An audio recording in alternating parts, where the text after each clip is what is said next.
Hello everyone, and welcome to the second video in this series, which is going to look today at the idea of human nature and how multiculturalism thinks about human nature and what this implies in terms of the importance of this theory.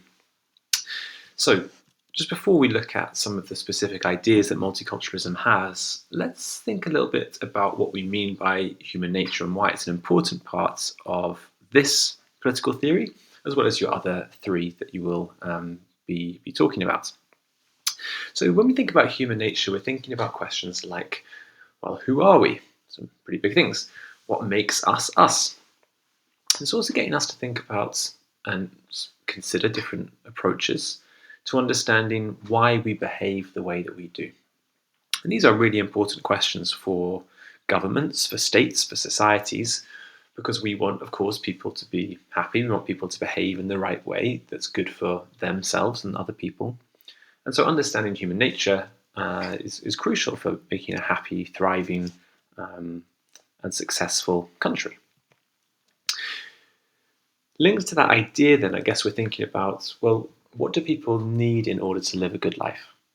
Human nature is such a big part of our existence, and so it has big implications for how happy we are, how good, successful a life we live. And finally, then, on the flip side, it needs to consider, multiculturalism does this a lot, thinks about in what ways our well-being and our potential might be damaged, right, if some kind of major things, major requirements aren't met. So these are some of the kind of thoughts that we are having on a broader sense about human nature. Just to quickly link to the other theories then, two kind of big ideas we've got. On the left-hand side, an idea about humans that sees them as malleable. That means they are able and do change, and they are affected by other things. So human beings are affected by society, by their communities, and we as individuals change. That's one idea. And on the right-hand side, we've got the kind of the opposite, which has an approach to human nature which thinks we are more fixed. We are quite independent. We are each unique individual people. We have identities which are there, and they're not going to be fixed by external factors.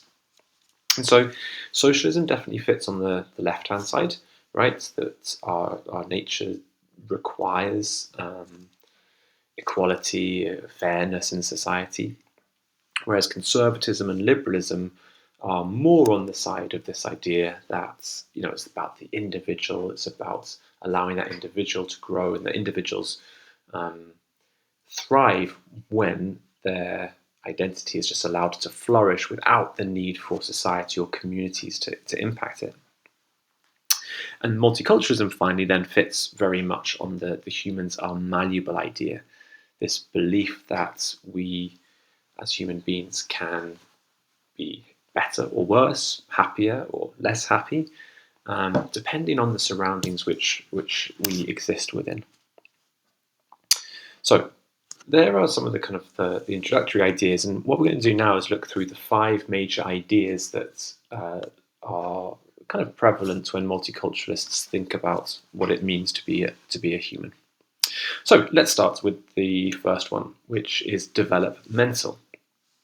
Now, excuse me for the cheesy picture here of a human growing. I couldn't find anything better. But here is a human growing. And multiculturalism can be seen to be this positive, optimistic outlook on the potential for human beings. This idea that we can grow, we can be better, we can be happier, we can be more productive, we can change, and indeed that change is a kind of a good thing, right? That we can and should strive for improvements. What multiculturalism believes, though, is that for us to grow and to improve, we need the right social circumstances.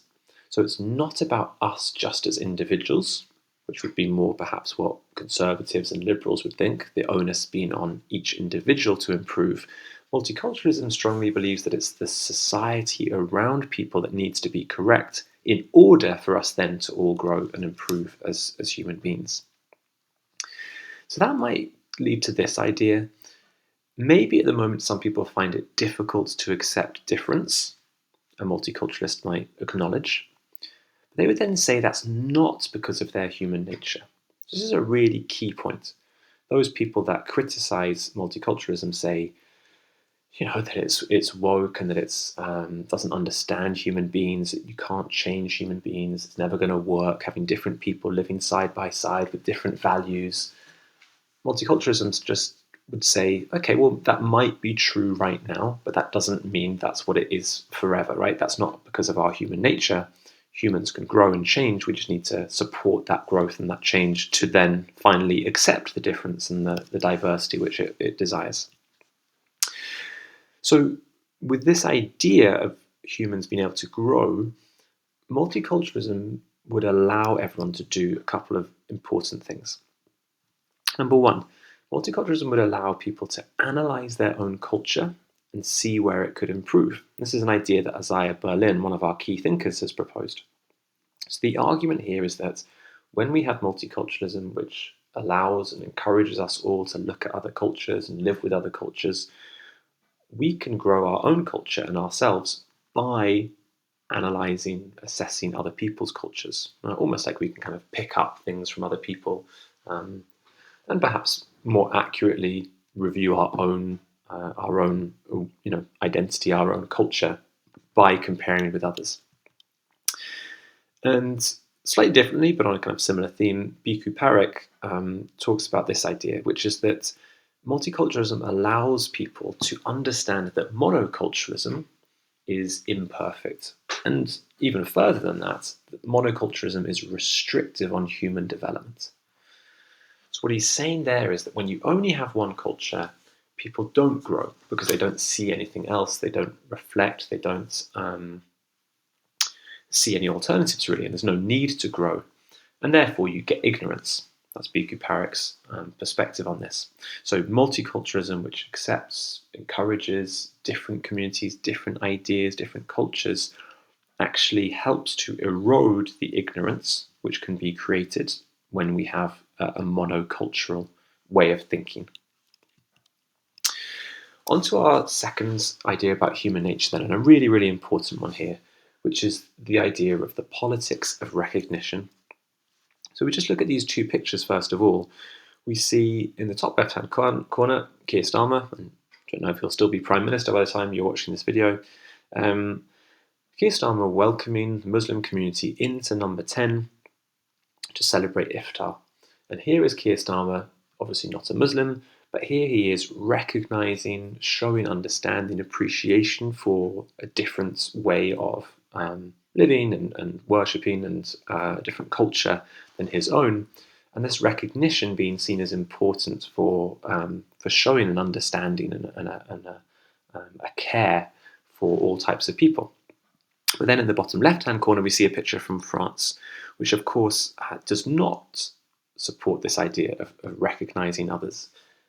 France, most famously, is the country which supports this idea of assimilation the most, the kind of the opposite of multiculturalism. And lots of minority cultures in France and commentators on how things are in France say that the French state's inability or unwillingness to recognize minority cultures actually creates a negative feeling in those minority cultures. So, a few ideas here then. Politics of recognition believes that group identity needs to be recognized by the state and wider society. So this goes further than just saying that we need to have our identity acknowledged by someone. Okay, so it's not sufficient for people to have their identity acknowledged just from their own community.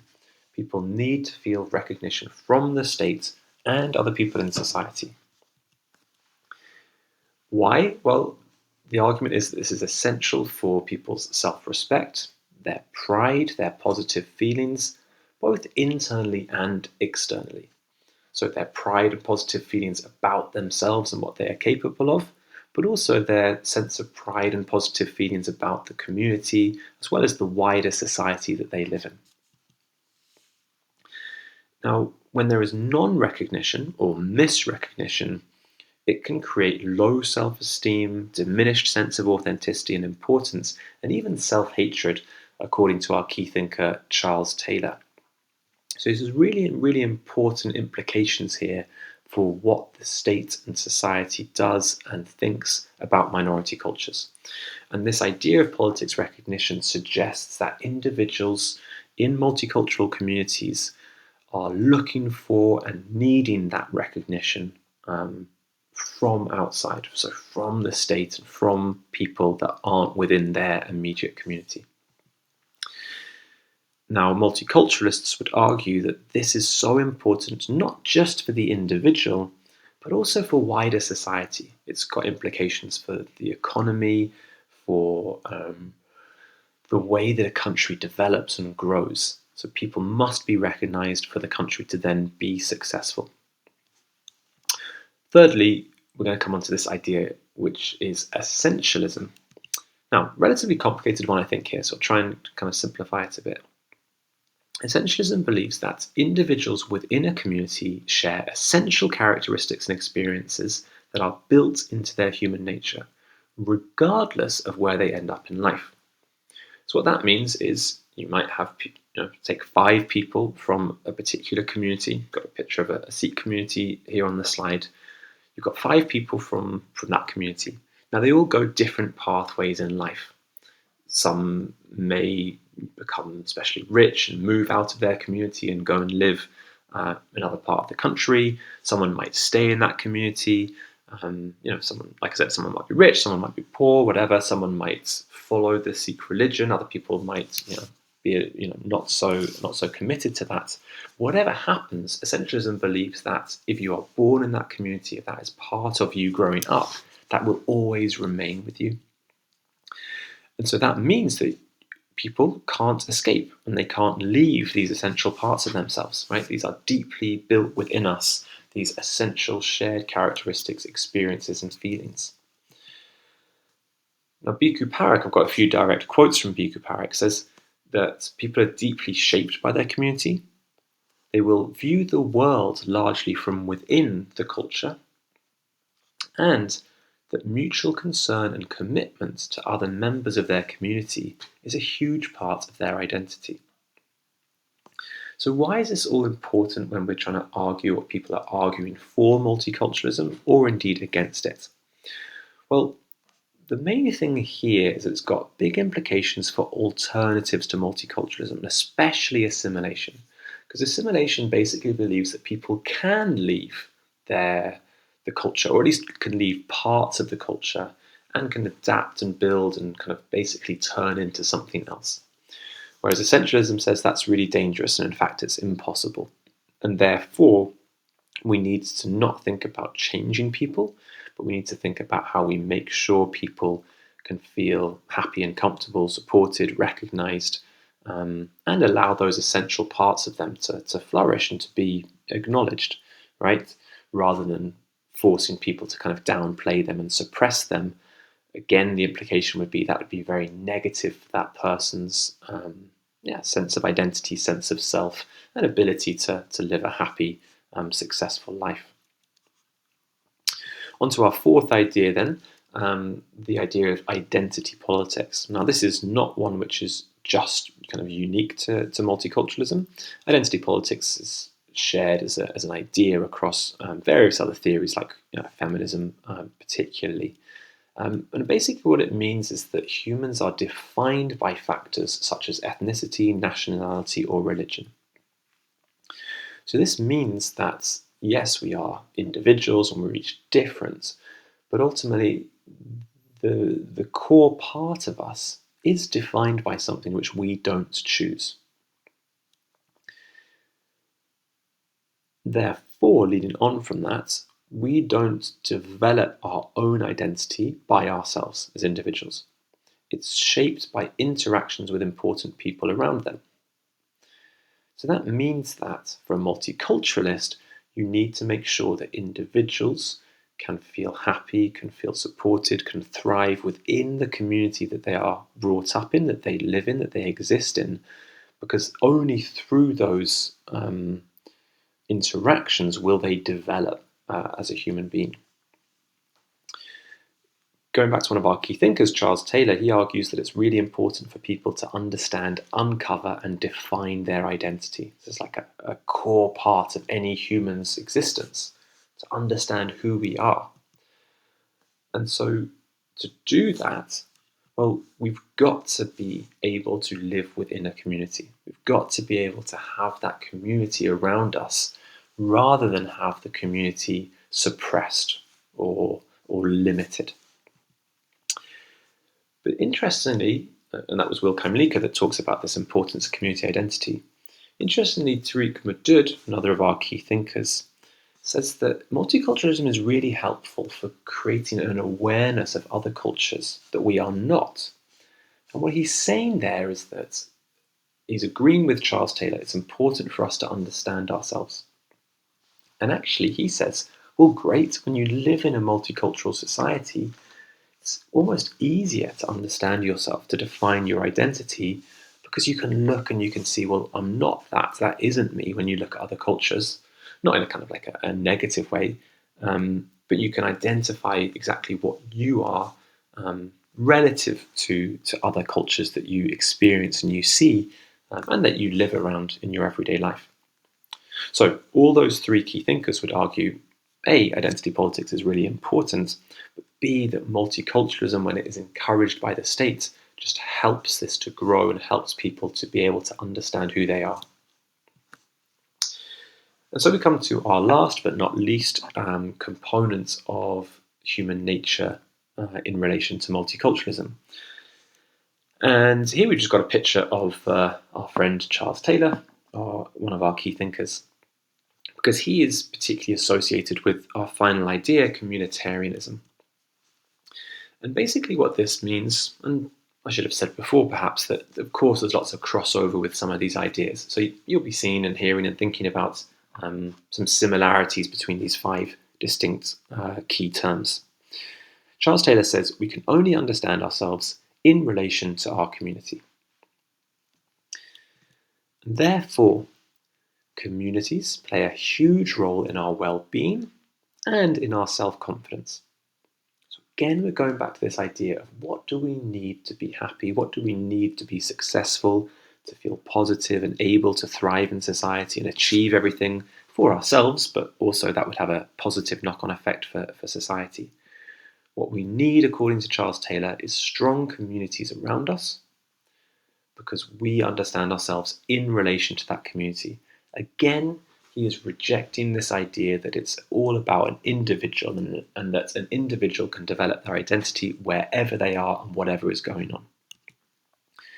So what Charles Taylor would argue here is that liberalism's stress on universality and assimilationist efforts to bring minority cultures into the majority culture do not allow the space for diverse cultures to thrive, and therefore for communitarianism to exist.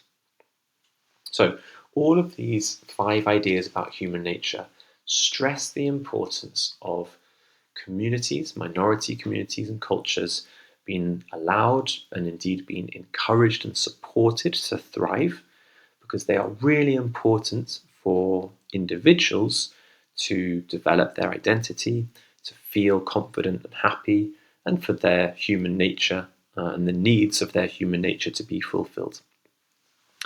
So just to finish off the video, let's have a quick think about how this might link into some of the exam-style questions we might be asked. And this is the question from just last year, 2025, and we can see that the ideas in this video are really important for this essay. So it says the state should promote the rights of individuals rather than of groups to develop identity. And hopefully, as you're thinking, these five ideas we just looked through would completely reject this statement. So a good answer to this essay question would be strongly arguing that multiculturalism rejects this idea, right? Because multiculturalism says actually, before we are individuals, we are members of a community. And that community must thrive for the various different reasons we've discussed here for an individual to then be able to grow and be able to be happy. Of course, the question here is also looking at rights of individuals. And so you wouldn't just be talking about human nature here, you'd be thinking about what it means to give rights to an individual or rights to a group but all of the things we've discussed here in this video would be directly relevant for that question. Now, you might get a question which doesn't kind of directly ask you or prompt you to think about these ideas. So this is the essay question from 2024. We can see here tolerance is the only meaningful principle of multiculturalism. Well, I think, thinking about what this video has been discussing, we could kind of question this statement. And we could say, well, actually, no, there's a much deeper principle than tolerance. There's a principle of recognition, of support, not just tolerating difference, but really accepting, supporting it in order for human beings to be fulfilled, for human beings to be able to be who they are. So you could include lots of the key thinkers and the ideas we've just been looking at there as well. So it might be a good idea, now you watch this video, to jot down a few thoughts, how you would use it in relation to these two questions. I hope you found that useful, and video 3 will be on its way soon.